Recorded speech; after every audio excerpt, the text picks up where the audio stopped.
তোমাকে ধরে রাখার ক্ষমতা হয়তো আমার নেই, কিন্তু তোমাকে সারা জীবন ভালোবাসার ক্ষমতা আমার আছে। বুক চিরে যদি দেখানো যেত, তাহলে কিছু মানুষকে দেখাইতাম আমি কতটা কষ্ট নিয়ে বেঁচে আছি। একমাত্র আমিই বুঝি। বুদ্ধিমতী বউ হয়ে বুদ্ধিমানের মতো যেভাবে টাকা জমাই, মানি সেভিং টিপস, কিছু ছোট ছোট অভ্যাসই বদলে দিতে পারে একটা সংসারের প্রতিচ্ছবি। তো চলো, ব্লগটা দেখতেই থাকো, আশা করি খুবই ভালোই লাগবে। তো নতুন দিনে নতুন আরেকটি ব্লগ ভিডিও নিয়ে হাজির আমি আপনাদের মাঝে। সাভানা, ভারতের ছোট্ট একটা গ্রাম শীতলকুচি জেলা থেকে বলছি। তো welcome back to my channel. আসসালামু আলাইকুম। তোমরা সবাই কেমন আছো? আমি আশা করি তোমরা সবাই ভালো আছো। তো বরাবরের মতো না, ব্লগটা আমি সকাল থেকেই শুরু করে দিলাম। আর আমার প্রাণপ্রিয় কলিজা আপু ভাইয়ারা, তোমরা সবাই কেমন আছো? আমি আশা করি তোমরা সকলেই ভালো আছো। তো বুদ্ধিমতী বউ হয়ে বুদ্ধিমানের মতো যেভাবে টাকা জমাই, মানি সেভিং টিপস, কিছু ছোট ছোট অভ্যাসেই বদলে দিতে পারে একটা সংসারের প্রতিচ্ছবি। সেই ব্লগটাই আজকে তোমাদের কাছে আমি শেয়ার করব। তো এখানে দেখতে পাচ্ছেন কত টাকা। এখানে আমি এই মাসে 7,000 টাকা জমিয়েছি। তো তোমরাও চাইলে আমার মতোই 7-8 হাজার আরামসেই জমাতে পারো প্রত্যেক মাসে। তো দেখুন, বুদ্ধিটা থাকতে হবে। বুদ্ধিমতী বউ না হলে কিন্তু সংসারে যতই তুমি ইনকাম করো না কেন, সংসারের যতই তুমি খাটাখাটি পরিশ্রম করো না কেন, যদি বুদ্ধিমতী বউ না হয়, তাহলে সে সংসারে কোনো দিনও টাকা জমানো সম্ভব হয়ে ওঠে না। তো বুদ্ধিটা খাটাতে হবে আমাদের। তো এখানে দেখতে পাচ্ছেন তুলসী পাতা, একজনের বাসা থেকে নিয়ে এসেছে তুলসী পাতা।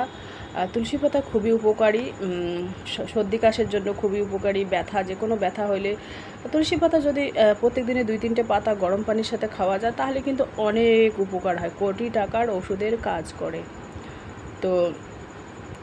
তো তোমরাও চাইলে আমার মতো কিন্তু এভাবে অ্যামাউন্ট এরকম করে সঞ্চয় করতে পারো। কিছু ছোট ছোট অভ্যাসই বদলে দিতে পারে একটা সংসারের প্রতিচ্ছবি। আমরা যদি একজন গৃহিণী কিন্তু সংসারটাকে চাইলেই ধ্বংস করতে পারে, চাইলেই আবার এই সংসারটাকে বড় করতে পারে, কিন্তু একটা গৃহিণীর উপর, একটা মেয়ের উপর কিন্তু সংসারটা ডিপেন্ড করে। তো এবার আমি টিনের একচালা বাড়িটা পরিষ্কার করে গুছিয়ে নেব। তো দেখো কিভাবে আর কি বাসাটা পরিষ্কার করি।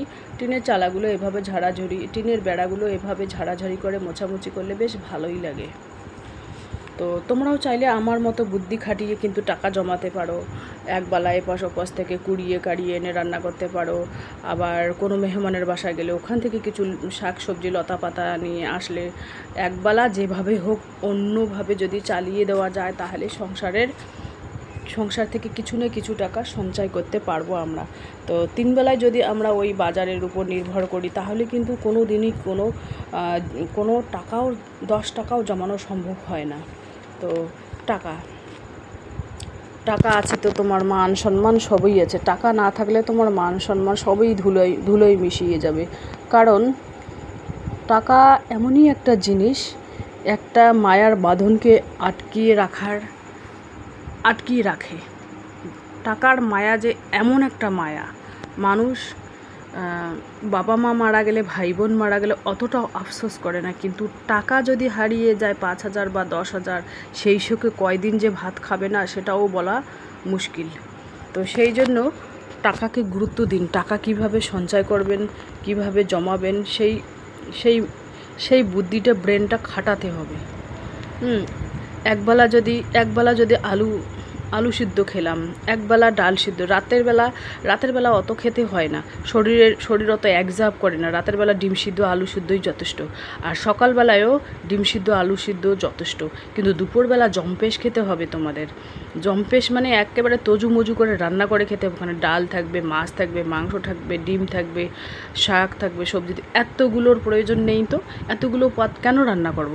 বেকার অযথা টাকা খরচ করব। আমরা যেহেতু মধ্যবিত্ত পরিবারের, তো সেই জন্য আমাদের তো হিসাব করতে হবে। 1 পিস মাছ, একটু ডাল, বাস একটু শাক সবজি যথেষ্ট। মানে 3 বেলায় যে মাছ মাংস খেতে হবে সেটা কিন্তু না। তো এইরকম করে বুদ্ধি কিন্তু খাটাতে হবে। আর শরীর যখনই লাইট খাবার খাবে, তেল মশলা ঝাল মানে কম খাবার খাবে, তখনই কিন্তু শরীর পারমিট করবে, মানে বেঁচে থাকার আগ্রহ বাড়বে, অনেক দিন বেঁচে থাকবে। আর যদি তেল মশলা ঝালে একেবারে জম্পেশ করে থালি ভর্তি ভাত খাও, পেট বড় হয়ে যাবে, ভুঁড়ি বড় হয়ে যাবে, অল্প বয়সে মনে হয় বুড়ি হয়ে গেছে বা বুড়ো হয়ে গেছে, এরকম একটা পরিস্থিতি দাঁড়াবে। আর শরীরও খারাপ হবে, রোগও ধরবে, আর 2 টাকা জমাতেও পারবে না। সেই জন্য বলছি কি, অল্প খাও, সিম্পল খাবার খাও, তাহলে কিন্তু শরীর স্বাস্থ্য দুটোই ভালো থাকবে। আর বাস্তবে প্র্যাকটিক্যালি বাস্তবে সেটাই কিন্তু আমি তুলে ধরার চেষ্টা করি তোমাদের কাছে। আমি কিন্তু এই ব্লগ বানিয়ে আমি ব্লগ করতে পারি না। আমার নিজের থেকে যে কথাগুলো আসে সেখান থেকেই কিন্তু আমি ব্লগটা শুরু করে দিই। কারণ আমার যে সাদামাটা গ্রামের যে সাদামাটা ব্লগ, সেটাই কিন্তু আমি তোমাদের কাছে শেয়ার করার চেষ্টা করি। আমার কিন্তু অত ব্লগের মধ্যে তোমরা সবাই দেখতে পারবে সাদামাটাই ব্লগ। সেই জন্য আর কি তোমাদের আমি বলি কি, তোমরাও চাইলে আমার মতোই আর কি ইনকাম করতে পারো, 2 টাকা হলেও সঞ্চয় করতে পারো। আমার প্রত্যেকটা ভিডিওতে কিন্তু ইনকামের কথাই বলা আছে। আমার প্রত্যেকটা ভিডিওর কোনো না কোনো অংশে যদি তোমাদের ভালো লেগে থাকে, তাহলে চ্যানেলটা অবশ্যই সাবস্ক্রাইব করে আমার পাশে থাকবেন। হ্যাঁ, আমি কিন্তু এক গ্রামের হতভাগী মেয়ে। কারণ আমার অনেক দিনের ইচ্ছে যে আমি ইউটিউব থেকে ইনকাম করব, সংসারের হাল ধরব, সবাই ভালো বলবে, ছেলে মেয়ে হাজব্যান্ড সবাই আমাকে ভালো চোখে দেখবে। এটাই কিন্তু আমার অনেক দিনের স্বপ্ন। কিন্তু সেই স্বপ্নটা যদি উপরওয়ালা একদিন পূরণ করে দেয়, আমিও যদি একদিন ইউটিউব থেকে ইনকাম করতে পারি বা ভাইরাল হতে পারি, সেই আশায় কিন্তু আমি আছি। তোমরা যদি আমাকে একটু হেল্প করো বা উপরওয়ালার যদি একটু থাকে, কৃপা থাকে, তাহলে কিন্তু যথেষ্ট হব। আমি কিন্তু অনেক পরিশ্রম করি, অনেক কষ্ট করি। মানে যে কোনো ইনকাম করো না কেন, ইনকামের পেছনে একটা কষ্টের দরকার আছে, একটা কষ্টের প্রয়োজন হয়। আর ইউটিউব চ্যানেলটাকে আমি এত ভালোবেসে ফেলেছি, এখানে ইনকাম নেই। 4 বছর 4.5 বছর থেকে কাজ করতেছি, তবুও কিন্তু বিনা বেতনে কিন্তু আমি এখানে এখনও টিকে আছি। কারণ এত পরিমাণে ভালোবেসে ফেলেছি, না ছাড়তে পারছি, না ভাইরাল হতে পারছি, এরকম পরিস্থিতি। তো এবার আমি দেখো, তোমাদের সাথে কথা বলতে বলতে ভিডিওর কোন প্রান্তে চলে এসেছি। তো যাই হোক, আমার ভিডিও কিন্তু প্রত্যেকদিন বিকাল 4টায় আসে। আর আরেকটা কথা তোমাদের বলছি, আমি কিছু ছোট ছোট অভ্যাসই বদলে দিতে পারে একটা সংসারের প্রতিচ্ছবি। আর আমরা প্রত্যেক গৃহিণী যদি খুব ভোরে ভোরে উঠে সংসারে কাজকর্মে হাত বসাই, তাহলে কিন্তু শরীরটা একেবারে ঝরঝরে হয়, আবার কাজের এনার্জিও ভালো পাই। আর যদি বেলা হয়ে রান্না করি বা সংসারের কাজে লেগে পড়ি, তাহলে কিন্তু এনার্জিটা ঠিক পাই না আমি। সেই জন্য আমি বলি কি, খুব ভোরে ভোরে উঠে একটু এক্সারসাইজ করো, একটু গরম পানি খাও, তার সাথে ঘরোয়া টোটকা ঘরের ভিতরে ওই হলুদ হোক, 2 কোয়া রসুন হোক, পানি খেয়ে তারপর।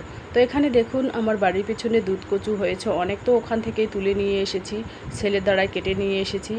দুধ কচুগুলো এই সময় ভালো লাগে, যখন ঠান্ডা পড়ে যাবে তখন কিন্তু অত ভালো লাগবে না। এখানে কুলোটা ধুয়ে টিনের চালিতে দিয়েছি, আর ওই লাউয়ের যে চারাগুলো আছে ওখানে গামলির মধ্যে রেখে দিয়েছি। যখন বৃষ্টি বন্ধ হয়ে যাবে তখন কিন্তু ওগুলো মাটির উঠোনে আমার ছাদ বাগানে করব। আর এখানে দেখতে পাচ্ছেন কি রান্না, দুধ কচুর ডাঁটি, ওই কাচকি শুকটি মাছ দিয়ে ভাজা হবে, ডাল, আর এখানে কচু শাক ভর্তা হবে। আর রাতের একটু পোলট্রির মাংস আছে, তাই দিয়ে সকালের খাওয়া হবে। এখানে ভাত বসিয়েছি রাইস কুকারে। তো যাই হোক, আমাদের স্বাস্থ্যের পক্ষে কিন্তু গ্রামের যে খাদ্যগুলো, শাক সবজি, ওইগুলো কিন্তু অনেক ভালো। আর স্বাস্থ্যের দিক দিয়ে খেয়াল করতে গেলে আমাদের না নিয়ম কানুন মেনে খেতে হবে, চলতে হবে, তবেই তো আমরা বেশি দিন টিকতে পারবো, থাকতে পারবো। আর বয়স বেশি হলেও কিন্তু নিজেকে ইয়ং মনে হবে, এরকম নিজের রূপচর্চা নিজেকেই করতে হবে, নিজের ইয়ং বয়সটা নিজেকে ধরে রাখতে হবে। এখন যদি আমাদের বয়স হয় 20, আমরা যদি একেবারে 50-এর টানি, তাহলে কিন্তু কোনো লাভ নেই। এত সুন্দর পৃথিবী, এত সুন্দর জীবন তো উপভোগ তো করতে হবে, তাই না? জীবনের প্রতিটি মুহূর্তে নিজেকে উপভোগ করতে হবে। কে কী বললো, আরেকটা কথা তোমাদের বলছি আমি, কেউ যদি একবার একা থাকা শিখে যায় না, তখন কে কী বললো, কে কী না বললো, কে আমাকে ভালোবাসলো, কে আমাকে মন্দ কথা বললো, তখন কিন্তু কোনো কথাও যায় আসে না। কারণ একা থাকা শিখে গেলে সব কিছুই কিন্তু ইগনোর করে চলা যায়। তো চলো, টাটা।